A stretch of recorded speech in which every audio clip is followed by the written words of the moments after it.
ស្មោះនឹងនាងក៏វាគ្មានបានការមិនដេញចិត្តនាងឬសាស្រវាអោបថើបនឹងប្រថ្មីស្មានមិនតឃើញគេអូនជ្រួលជ្រើមខោប្រកក្ដីបងស្មានថាធម្មតាមិត្តភាពមនុស្សប្រុសស្រីទើបបងមិនយកក្ដីតែស្រីមិនយល់យ៉ាងនេះបងស្ទើរដួលនឹងដីឃើញស្រីដែលបងស្រឡាញ់បំពេញតណ្ហានឹងគេដឹងទេថាបងឈឺផ្សាក្នុងទ្រូងបងឆេះឈួលក្តៅដូចត្រូវគេដុតប្រហាអូនំនួនជីវ៉ាពេលណា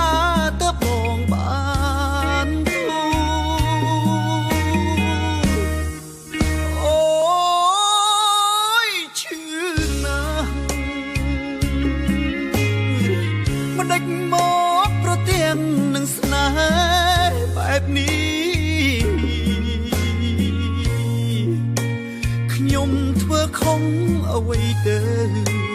បានជាពៅឈវីយកបេះដូងជន់ឈ្លីជាតិនេះឲ្យរួមមិនដេចទៅ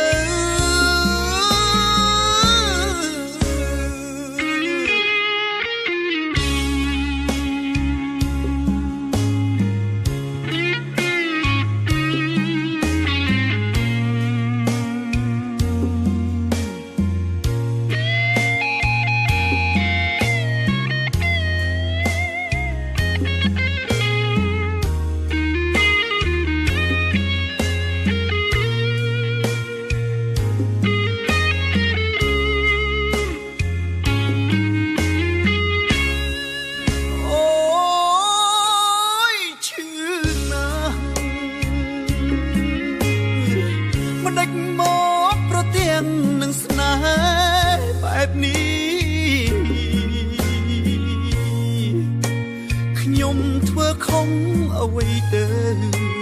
បានជាពៅឈវីយកបេះដូងជន់ឈ្លីជាតិនេះឲ្យរួមមិនដេច